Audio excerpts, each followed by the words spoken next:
Hello, my name is Yaya. Thank you for tuning into Trauma and God. I know from personal experience that healing from the black cloud of trauma is possible. It just takes a long time. Just as in nature, there's always sunlight behind a dark cloud, so it is for us. God is light and He is always there. We just have to find Him. In this series, I talk about things that hinder us from finding the light and things we can do that help us overcome obstacles. Today's subject is self-hatred, and it's part 2. Last week I spoke on self-hatred, called it part 1. I shared how I used to hate the color white. I found the more I hated the color white, the more I hated myself. Hatred soon permeated my whole being and become self-hate. Yet all along, my focus had been on my hate for the color white, not on myself. Unfortunately, in my culture, certainly, some happy rites of passage in life demand that you wear white. In part 1, I shared in detail about my first Holy Communion. Today, I'll just say that I managed to get a large red stain across the front of my white communion dress. This led to me having a PTSD episode.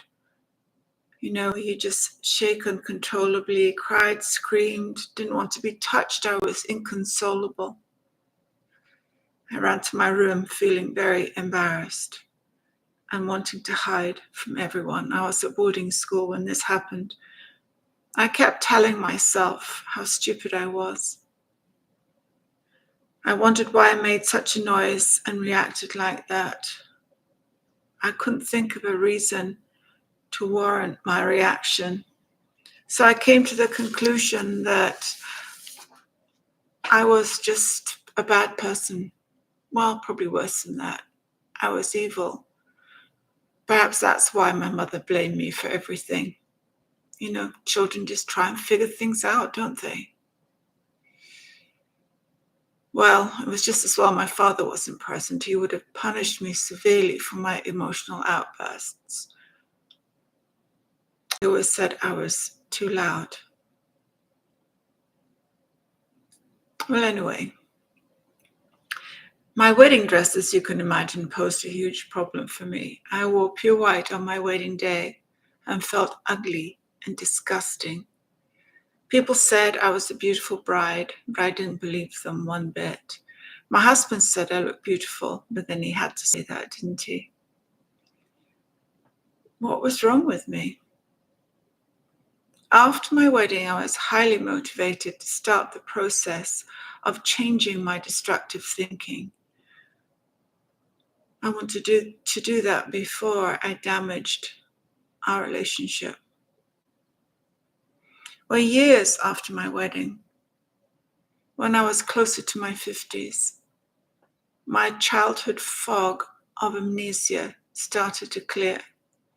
In its wake, it revealed shards of disjointed memories, and one very, very clear memory. I could suddenly see that I was wearing white when my father first raped me on that awful day when I was 3. Afterwards, he quickly left the room, leaving me naked and in a soggy mess. My white dress was lying on the ground and I used it to mop up blood and myself and then threw it away. I grabbed a clean dress from my closet to wear. My mother had been out, and later on her return home, she was angry I wasn't wearing the white dress she just made for me. She said something along the lines of, "Do you not know how hard I worked to make it? It only proves what an ungrateful little girl you are." Well, my mother regularly used the words liar and ungrateful when she disciplined me. My father had managed to instill such fear in me that I was far too terrified to tell her the real reason why. But I think even if I had told her, she would have just told me that I was lying. Well, no wonder I didn't like the color white. No wonder I had a panic attack as an 8-year-old when I looked down and saw the red patch on my white dress. My feelings made sense. Confusion was finally lifted off me. I wasn't born intrinsically evil. I'm not crazy. I had a perfectly logical reaction to my trauma. If this is in any way part of your story, you too will one day remember what happened to you. It just took me a lot of time and a lot of perseverance before I got to that place. Well, after this revelation, I was left with a mess of emotions because of my hate of white morphing into my self-hate. Knowing why I hated myself helped, but I still see myself in the wrong light. So how do you turn hate into like or even love? I mentioned before how it was quite easy for me to change one aspect of my thinking. I hated white because it did look horrible on me. That was easy to change. I studied color theory and got to know my skin tone to find out which shade of white I looked good in. And I look good in creamy whites of spring and autumn. To dislike white is one thing, but to go from that to the emotional mountain of wearing white when I was first raped was a far more difficult hill to overcome. How do you turn that tide of self-hatred to self-compassion? I'm sure there are self-help books out there on the subject, but I tend not to read them. I haven't found them helpful for me. You might. And no, I am not over it. I'm still muddling through hating myself. I still need to change my thinking of myself to something more positive and self-affirming. I've won some battles, but the war is far from over. I can offer you a few things I have found that have helped me and continue to help me. It's not an exhaustive list of every little thing. It's just what has sprung to my mind as I've been writing this. First thing I had to do was learn to stand on the shoulders of others to see what healthy looks like. I did this by finding a good counselor. I had to admit that my own thinking was totally messed up. I needed a voice from outside of my head to tell me what healthy looks like, because my internal voice was lying to me. Finding out what healthy looks like was important. I would not have hit my target if I didn't know what I was aiming at. Well, counseling also gave me a lot of information that helped me understand why I hated myself. Perhaps the biggest truth that changed me when I was told that rape is about control. The first time rape happened, I was very young, but I still knew it was wrong. My father had twisted my thinking so much that I believed I deserved the punishment.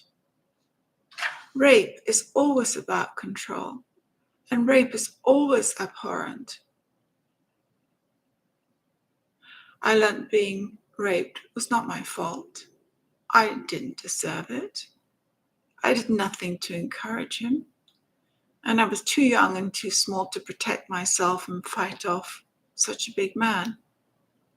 My father was 6'4". But I also saw that rape was when my feelings of hopelessness settled in on me, another issue I've had to work through. I married at 18, had children, and worked in a caring profession. I didn't always think that my work was helping me because often it was so emotionally draining. Yet caring for others is a big part of my healing. Caring for others gave me less time for myself, for self-reflection, and caring for others helped me see that many people suffer. I was not the only one. Another good thing to remember is to choose your life partner well. True love heals. My husband continues to tell me how beautiful he thinks I am. I need to hear the truth repeatedly because I was so young when I was raped. Whatever our age, though, whatever our age, we all need to hear the truth repeatedly sometimes because horrible things happen and it will knock our self-worth.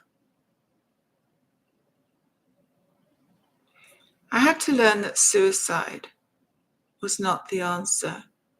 Hurting myself was not the answer.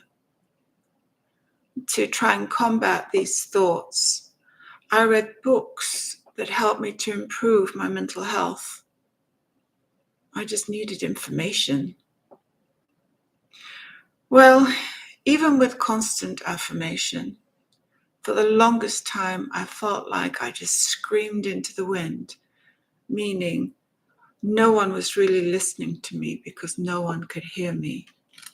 Again, this is another residue of being hopeless and helpless as you rape me and no one coming to my rescue. Finding people who would listen to me when I did find my voice and having people believe what I was saying has helped me enormously. I no longer feel unheard, invisible, lost, and alone. I try to surround myself with people who are honest, funny, good listeners, who can laugh at themselves, and who care about others. I want them to rub off on me. I want to be more like that. I am still very bad at accepting compliments. I deflect them masterfully. I'm trying to learn not to deflect, but to accept compliments. Over time, I've even become better at seeing how I self-sabotage and am more honest about it with others. Sometimes I've even been known to laugh at myself when I attempt to sabotage myself. For years, I've written down my thoughts in a journal. I find it a therapeutic part of my changing process. I love to read my old journals and see that I am slowly changing for the better. I am introspective by nature and have learned a great deal about myself by daring to look at what happened. I want to own my feelings and not hide from them in any way. And be honest. One way I do this is to tell my closest people my triggers so that they can help me if they see me heading towards PTSD. I'm giving myself more grace to do things that I enjoy doing by fighting the feeling that others always matter more than I do. And lastly, I found that physical activity helps. I personally like to take walks. It just helps to go outside in the fresh air. Well, I hope these suggestions will help you in your search for your own healthy self-esteem. Earlier on, I made the point that I would not have hit my target if I didn't know what I was aiming at. Well, what was I aiming at when it comes to a healthy self-esteem? Well, I did my usual. I went to the dictionary, and Merriam-Webster dictionary says, a feeling that you are a good person who deserves to be treated with respect. I would add that you're able to recognize and accept all your abilities, all your flaws, that you can accept your strengths and your weaknesses and feel truly worthy of love. I have shared in my first post on this subject how I changed the most at a time in my life when I once again felt God's love deep inside my being. I say once again because I first felt God's love for me when I was a small child before I was raped. After that, I lost the experience of feeling love from God. I had to find him all over again, and it took a long time. It was a hard struggle to clear my emotional debris and get back to that place of experiencing God's love again. Love is the antidote to hate of any kind, and perfect love is the perfect antidote. In the Bible, in 1 John chapter 4, verse 9, it says, "By this is the love of God displayed in us, in that God sent his one and only Son into the world so that we might live through him. And in this is love, not that we love God, but that he loved us and sent his Son to be the atoning sacrifice for our sins, fulfilling God's requirements for justice against sin and placating his wrath. Beloved, if God so loved us in this incredible way, we also ought to love one another." And I would add, and ourselves. Please subscribe and tell others if you found this vlog helpful. You may email me, Yaya, at traumaandgod@gmail.com, or read my personal story, Snakes in the Loo, at Amazon Books. If this stirs things in you, please reach out and talk to a mental health professional. In the US, help is also available at the following: Suicide and Crisis Helpline 1-800-273-TALK, Rape, Abuse and Incest National Network Helpline 1-800-656-HOPE. God is for you, and so am I. I'll see you next Thursday at 10. Thank you for tuning in.